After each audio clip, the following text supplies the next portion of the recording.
I'm Chike Coleman, that's Chuck Koplinski of the Illinois Times and the News Gazette, and I'm from the wheelchairwatcher.com, and this is Rural Reviews, the Cinematic Underground, the show where we talk about movies that are new in theaters and sometimes other stuff we've been watching.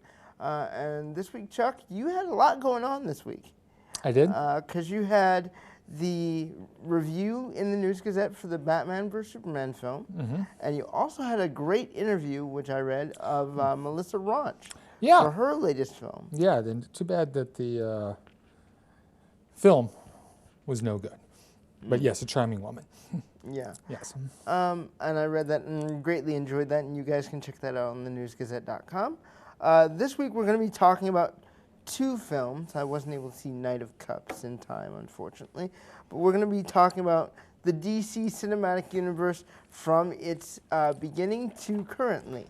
First off with Man of Steel. This film was directed by Zack Snyder, stars Henry Cavill, Amy Adams, Michael Shannon, Diane Lane, Kevin Costner, Lawrence Fishburne. Am I missing anybody? Chris Maloney. Chris Maloney as the general. So this film is another retelling of the origin story of Superman.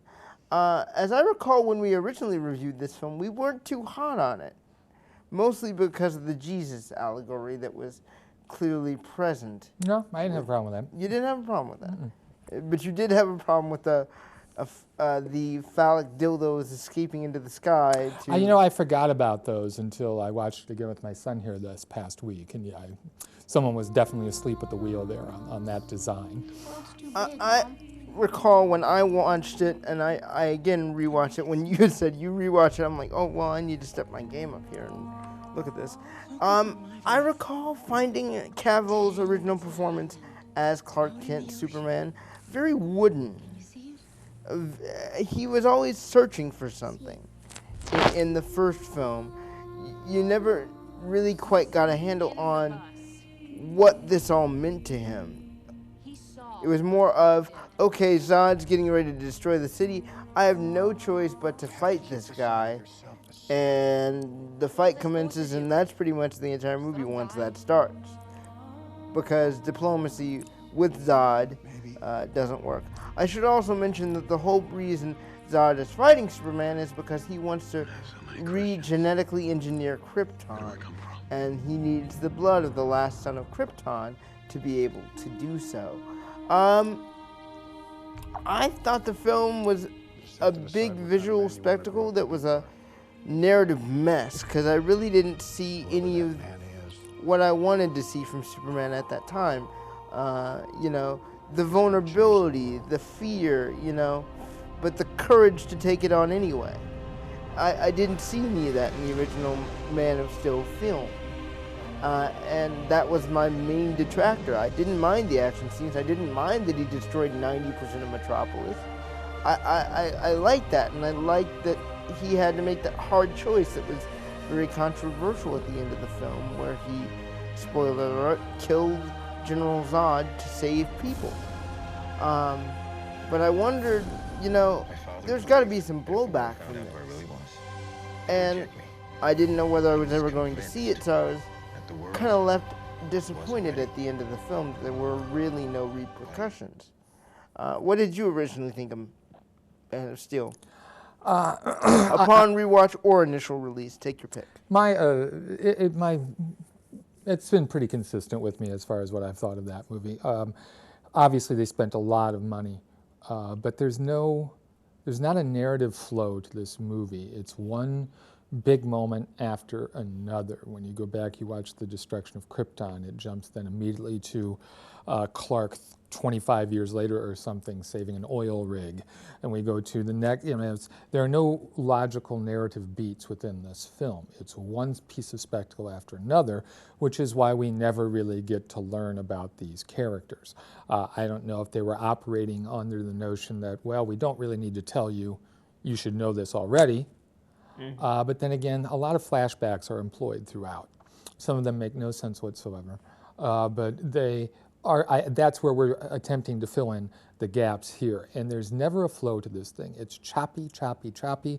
And I hated the last 45 minutes because it was just one piece of destruction after another. And as I tried to explain to my son, if you keep doing that after a while repeatedly, it just becomes dull. Yeah. I remember when, a James Bond film would end with one huge piece of destruction and you were impressed with that. Now, because filmmakers feel as though they need to keep upping the ante, these things mean nothing anymore. Wow, another building's going to fall over. Wow, Zod's going to get punched in the face. Wow, Soups is, you can't keep doing it and keep me interested. I just felt it was an incredibly misguided thing. And I hated, in watching it again, though, I didn't mind that he killed Zod at the end. It started to ring a little bit more true to me. I was like, okay, I guess I can accept this. This thing I can't forgive the film, though, is that Lois knows who Clark is from the beginning. You don't throw that tension away, that Clark is trying to get Lois to love him for who he is, and her not knowing that he is, in fact, Superman. That triangle is one of the great love triangles in pop culture of the 20th century. I agree. And just to throw that dynamic right out the window, I think was not only foolish, but I think disrespectful of the story. I still have problems with the movie. I think it's very, very flawed. And let me say something about Cavill. Okay. Because in watching the second film, I had this thought. I don't know if he's doing this on purpose. I don't think he's that smart from interviews I've seen with him. Yeah. But his acting remains wooden. And in his acting remaining wooden, whether he's doing it on purpose or not, he's making Clark the alien. He's making Clark still not be able to fit in. He's like one step away from assuming that humanity that he's striving for. And he'll never... Good thing? Well, I think it's a good thing, because it will always separate him. Like I say, I don't know if Cavill is making that as a conscious choice or if that's just a byproduct of his wooden acting style. But I'm always seeing him now as being one step away. He's been around the planet for 33, 34 years. He still hasn't gotten it yet as far as what it is to be human. He's close, but he's not quite there yet. And that's how I'm taking his performances from now on, because I thought in the two films he was pretty consistent in that way. I had one major problem with Cavill, and that was that I was kind of misappropriating the idea of what I wanted Superman to be based on what I had seen in Superman Returns and the Superman movies of old. What I had to come to realize to be able to, I'll say appreciate for lack of a better word, Man of Steel and Batman vs. Superman Dawn of Justice, is I had to realize this is a new Superman for a new generation. That level of aw shucks awkwardness is not going to be there because we're in modern times now. And to a certain extent, that plays into how the performance of Cavill being wooden works for and sometimes even against the character. So for that reason, I didn't really enjoy Man of Steel that much as a film, but I enjoyed what they were trying to communicate. And that's actually the same thing I feel about our next film, Batman vs. Superman Dawn of Justice. This film was again directed by Zack Snyder, written by Chris Terrio and David S. Goyer. The film, of course, stars Henry Cavill as Superman, Ben Affleck as Batman, Gal Gadot as Wonder Woman, and features guest appearances from Amy Adams as Lois Lane, the General, whose name I can never remember, who's on Blacklist, and Michael Shannon coming back in a brief cameo as Zod, along with Jesse Eisenberg as Lex Luthor. And the film basically... Jeremy Irons as Alfred. Oh, and Jeremy Irons as Alfred. How did I forget him? Who knows? So basically, the plot of this film is that after the events of Man of Steel, Batman, Bruce Wayne, has a bit of a bone to pick with Superman because of all the destruction that a fight with Zod caused. He lost some good people, people he knew and cared about, because of the battle in Metropolis at that time. He views this alien as a menace that needs to be stopped. And part of the film is based on trying to figure out, how can I stop this guy who's had this kind of unchecked reign of terror. There's an early scene where Lois Lane is doing investigative reporting and she's captured, and because Lois is captured, of course, Superman comes to save her. But there's some political blowback about how that all occurred, because apparently when he was stopping these quote-unquote terrorists, he also injured other people along the way. There was some collateral damage. And for that, the world basically wants to put him on trial to say, you've got to put your powers in check because you caused more damage than you have saving people.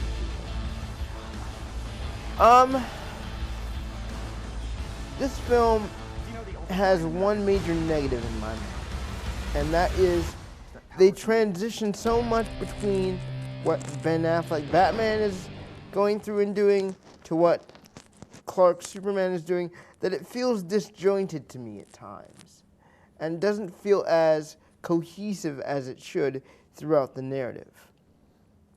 I find that to be the major problem of the film because I'm always consistently seeing them go from, oh, Superman just did this. Oh, wait, now Batman's looking at this. And there is no real cohesive movement towards, okay, now we have to look at Batman's story and see what his side of things are. Did you see the same movie I saw? I did. Really? I did. Are you sure? Yes. Okay. The transitions bother me. They move too quickly from one side of the tale to the other without having any sort of cohesive changeover, I guess. I had a lot of problems with that. However, in saying that, I did enjoy the film. I thought Ben Affleck was well cast as Batman. I thought Henry Cavill did a serviceable job as Superman. And I thought his Clark Kent, while not understated at all, I mean, anybody in their right mind could tell that Clark Kent is Superman, and I don't know why they haven't. Yes, Chuck. Did you see what he did before the film opened, Mr. Cavill?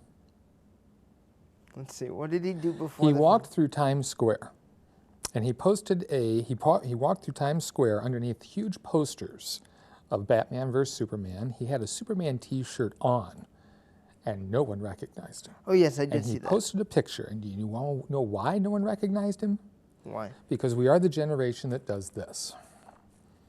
If you look at the background of that picture, everyone is walking by him looking at their damn phones. So he can get away with being Clark Kent and Superman and no one noticing. We were in a dumb generation. Continue. Okay. So I liked a lot of this film. I liked the pathos of Bruce Wayne trying to figure out, how am I going to stop this guy? The other major negative I had with this film, and it doesn't kill the film, but it close to does it, is Jesse Eisenberg as Lex Luthor. There is no pathos. There is no real intelligence to this character of Lex Luthor beyond the fact that he just wants to rid the world of a god and maybe in essence be a god himself someday. But I didn't really feel like Jesse Eisenberg really was that great of a choice of Lex Luthor. In fact, if you took Kevin Spacey from Superman Returns and swapped him with Jesse Eisenberg, and Jesse Eisenberg was in Superman Returns, both would be slightly better movies. But, I'm just one man. It's just one opinion. I had fun with the movie. I had to shut my brain off to enjoy it, but I had fun with the movie. And again, I wasn't that big of a fan of the Jesus allegory that they used throughout the film. Why not? It's obvious. It's obvious, and that's why. El in Hebrew means God. Really? Yeah. Okay, that it's been there from the beginning. I didn't know. It's the Moses story or the Jesus story. Moses floats down in a basket. He floats through space in a rocket. The religious stuff has been there since the beginning. Oh, see, I didn't know that. And that's my ill-informed nature right there, I suppose. But go ahead, Chuck. You clearly have a lot to say about this, and I know you graded it highly. So first off, the first 20 minutes is Batman. Yeah, There is no Superman, so I don't know what you're talking about with these transition problems. This is more of a Batman film than a Superman film. I mean, he dominates this movie. he does, and I love think that. that they did that because even though Man of Steel turned a profit, I know they were disappointed in what it did. I thought that I don't see why you would have to turn your brain off. I thought this was a rather intelligent film in looking at if these people existed, how would we look at ourselves? How would this change things politically around the world? How would it change things socially? I like the fact that they actually grappled with these issues as opposed to just kind of brushing them aside. And I thought the casting was great. And you didn't mention the best part of the film, which was Wonder Woman. Yeah. She's the best part of the movie. And that's not to take anything away from anything else, but her character is kind of on the fringe of the film until the last half hour. And once the throwdown starts, she steals everything scene she's in. Yeah. And I don't know if that's I think it's due to a couple things. I think she's very good in the part, but also I think it's due to Batman, Superman fatigue. Yeah. I mean, we've been waiting for a Wonder Woman movie for how long? Ages. And finally, we see her on screen, and it comes off wonderfully. I think my favorite moment in the movie is when she's fighting Doomsday and we see her smile. That's Diana. She is a warrior. That's why she's on the earth. She doesn't care if she dies or not. She is in her element. Yeah. And when she smiles, I was like, Yeah, this is my playground. this is it. Yeah. And it had me anxious for the Wonder Woman film next year. Yeah, especially with the piece, that clue that we get in the movie. I love how they introduced her and the glimpses of Aquaman, Cyborg, and Flash. Yeah. How they introduced them into the story was genius. Yeah. It made complete sense. It wasn't as though they were shoehorning them in there just to do it. It fit into the story perfectly. As far as Luthor's concerned, I thought Eisenberg was fine. I thought he was doing a variation on his... Mark Zuckerberg character? Yeah, the Zuckerberg character, only more hyper. And I think that his motivation, I kept thinking his motivation was displaced.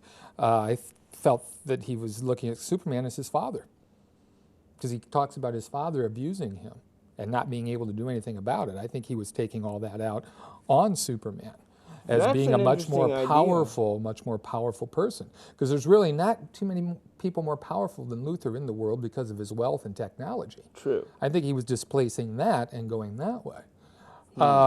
The only objection I had to the film was the dream sequences. Really? Okay. Wayne has 3 dream sequences that make no sense at all. They add nothing to the plot. And if you want to talk about a disjointed nature, those 3 dream sequences upset the rhythm of the film. See, now here's where I disagree with you, because I agree with everything you just said. There are consequences for the actions of what happened in Man of Steel, and I love that they're willing to go there and go into, do we really need a hero? That's great stuff. My interpretation of the dream sequences is they're teasing what's coming. Yes, they're teasing what's coming, but they make no sense that Bruce would have those dreams. Yeah. Why is he having a dream of Darkseid, the parademons, and boom tubes? Was that a boom tube, or did he... Those were boom tubes. No, those are boom tubes. You got to start reading comic books, buddy. Those are boom tubes that are opened up between Apocalypse and now and this planet, and that's how the parademons are coming in. And that symbol that's on the ground in front of him in the desert is the symbol of Darkseid, the villain that's going to be there from the fourth world that is going to kick ass in Justice League. Okay. There's no reason he should have that dream. Yeah, there's none. There's none. And also there was another dream in which somehow or another he figures out that Lois Lane is the key to all this. Where did that come from? So, does that mean Lois dies? No, he figured out that Lois was the key to Kent's vulnerability, the key to getting to Superman. He kept thinking, what is the connection here between these arms that he's following and Superman, and it was her. And also, Lois is pretty stupid in this movie. She really is. I mean, she says his name. She says Superman's name as Clark Kent like 6 times. That didn't bother me. What bothered me was that she couldn't figure out why Superman was watching her during that terrorist interview. And it's like, well, dumbass, it's because you're there and he's worried about you. Yes. She said, well, why would he come? Well, I had a problem with that. But overall, I thought this was a much better film because it took its time, almost to a fault. It wasn't that same action scene like Man of Steel. It's much better, but... It still has its flaws. Don't get me wrong. It's not a perfect film. But it's much better. It's much better, but I guess the back and forth between Batman and whatever he's pursuing with Gal Gadot's Wonder Woman and But how else were you going to do it? I It's don't- Batman versus Superman. How else are you going to do this? I don't know, but it happens so often that my brain was like, I just want to get to where they have to face off. But you need a reason for that. And the reason I thought was quite good. I know a lot of people are coming up. The reason was great. The reason was People great. are coming up to me and say, well, why would they fight? They're both good guys. It makes sense Yeah, what they do. if you strong-arm Superman into a fight. Yeah, and it's an obvious threat, and it made sense. Oh, but you know what I thought the real gem of the movie was? The whole idea of after the fight, what Superman says to Batman, and I'm thinking, oh crap, why didn't I not think about that? Yeah, I hadn't either. And I've been reading comic books 40 years. I was like, oh my gosh. And I never made that connection. Oh, that would, and that was so beautiful. That was like Christopher Nolan level synergy. Well, I think, the movie would have benefited with more Wonder Woman and more Alfred. I would agree. Irons was great. He wasn't given enough to do, but every moment he had, he made it. He sold it hard. He really sold it in this bitter cynicism, humorous take that he has on things. I thought was just great. Yeah. Again, I think it's a big improvement over the first one. I think they're in trouble, franchise-wise, but Yeah. I think it's a better film. I have a theory, though. Okay, tell me the theory. When this whole Marvel thing started, other than comic book readers, no one knew who Iron Man was. But once that movie came out, people who didn't normally go to comic book movies went to that one and made it a huge hit. I think the same thing's going to happen to Wonder Woman next year. I think that this film is not going to do what Warner Brothers wants it to do financially. I agree with that. But I think Wonder Woman is going to overperform and save this entire franchise. I think that her presence is going to be enough to sell people on her. And if they promote that right, that thing's going to go through the roof, and that will give them the green light to do the rest of them. Yeah. I think that's what's going to happen. I completely agree with you, because there is feminine wiles to Wonder Woman, Diana Prince, and there's also a level of cunning. Like the whole email where she says, or no, actually the conversation where she says, you boys don't share. Yes. I'm like, yes! Yes, this is exactly what Wonder Woman would say. This is exactly how she would do this to demonstrate why she did what she did. And she's like, I didn't steal from you. I borrowed. Here it is in your car. I love that. And the whole still picture that's there of her and Trevor and who else that we'll learn about next year. Just, her uniform is different then. Yeah. I mean, it seems that they've got every little aspect right, and it's going to be interesting to see what another director does with all this. Yeah. That could be the entire difference here. It could be. And they have some very strong women cast in this film. Well, and not only the other thing that's interesting is that they're scheduled to start shooting Justice League, I think, April 15th. Yeah. Like in 2 weeks. And I'm waiting. I'm dreading that they're going to pull the plug on this if this thing doesn't make the money they want it to make. I hope not, but I really enjoyed my time in that movie. I want to see it again in IMAX, because I didn't see it in IMAX. The thing is, I hope they don't pull the plug either, because the key, I think, is seeing these characters interact. Yeah. Just the brief glimpse of Ezra Miller as the Flash. That was great. Just that brief glimpse of Jason Momoa as Aquaman. And then throwing Wonder Woman. I mean, seeing them all interact is what you want. And we need to get to that point, because I think that will sell people too. And I think Ezra Miller will actually do fine as the Flash. I think he will too. I know my son and I are upset that it's not Grant Gustin from the TV show.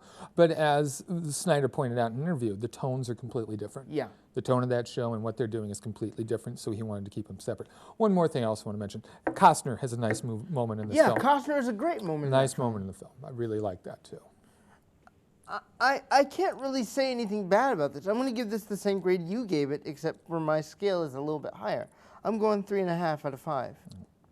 Yeah, and I think it's a movie that once you sit through it a couple of times, it will... it grows on you. Well, I think it will yield other things that perhaps you missed the first time through. But I have to ask, was Doomsday unnecessary? Completely.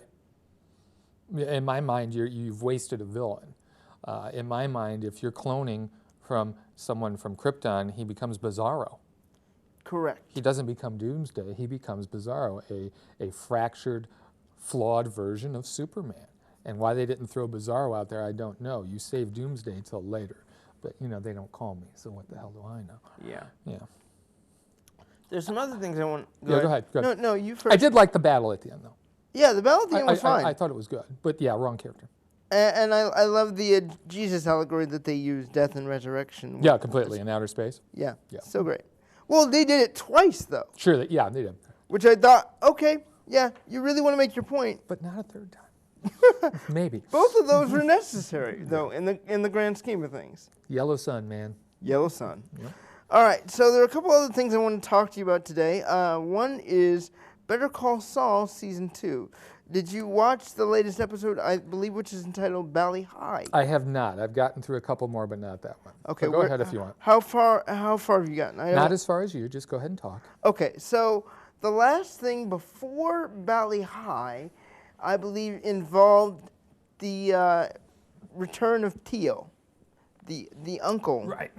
And I love that. I love the bind that Mike Ehrmantraut got himself in. I love Jonathan Banks. Just as an actor, I love Jonathan Banks. He just performs it so well. Because I believe the setup was... he needs the money. He needs the money, number one. Number two, he got the crap beat out of him by Tuco in order to get him in prison, and that didn't work out as well as he wanted it to. I really liked that episode where that happened, but I also really enjoyed the fallout with Jonathan Banks' character having to interact with Tio. Mm-hmm. What did you think? Because I think that's where you're at. Yeah. It was a nice little twist. As soon as he got the phone call, I think maybe it was the episode before, that someone has requested you. Mm-hmm. I didn't know who it was, but my wife predicted it, so kudos to Beth. It's neat how they keep getting these characters back. Mm-hmm. They once they're in the fold, you think they're out, but then they fold them back in. And that's really nice and it doesn't feel forced. And that's the other thing I like about it. And they enhance the supporting characters. Like you see Crazy 8 before he's, Crazy 8 from Breaking Bad. Sure. And he's exactly what he said he was. So, I mean, those kinds of callbacks with the fill-ins of the little bits of story, great. Mm-hmm. Keep that going. And again, I really like what's been going on with Jimmy because I'm slowly kind of careening away from Jimmy, liking him, and leaning more towards Chuck's dark side of things, like Jimmy's a waste of space, it's a chimp with a machine gun. But that's what he's becoming. Well, but did you expect anything else? I mean, see where he ends up. Yeah. It all makes sense that he's headed down that path. Yeah, it completely does, and that's what's making this so rewarding, is they're taking their sweet time moving that character in that direction and giving him chances at redemption along the way. Sure. Did you have anything you wanted to add? No. Good stuff. Good stuff. All right, so the other thing I wanted to talk about this week was Daredevil premiered on Netflix. Did you have a chance to see any of those? No, go ahead and talk. Well, basically the premise behind this season of Daredevil is the fact that all the different factions of Hell's Kitchen, the biker gang, the Irish mob, they're all being taken out very pointedly militia style by a mysterious figure, which we all know is the Punisher. Frank Castle. But we have Daredevil trying to figure out, what is the connection? Why are these gangs all being taken out? So he's doing research through, his law firm, and he's got people on his, I won't call it payroll, I'll call it the donation bin that is his finances, because they just donate food and crap because those people are so poor they can't actually pay for lawyers. And we're seeing, essentially, Matt piece together what this whole gang targeting assassination attempt of these groups is about. And by the time we get to the end of the episode, Daredevil and Punisher actually have their first face-off. And the ending to that episode is one of the most gripping things that I've seen this year on television. Because you're like, what? That can't happen. We still have a long way to go. and it's just deeply engrossing. I will tell you, I do like John Bernthal's characterization of Frank Castle. He's even more bitter than who was it? Thomas Jane was in the original Punisher movie from what was that? Long time ago. 2000 almost now. A long time ago. But yeah, I really enjoyed the first episode of Daredevil. I'm planning on watching more this week. Just really, really great stuff. I will do my best to catch up. Because, you know, Charlie Cox, who plays Matt Murdock, Daredevil, is doing great, again, in his portrayal, as well as his friend who plays Foggy Nelson. Yep. Consistently funny, consistently wimpy, but still courageous. Okay. So that's pretty much what we have to talk about this week.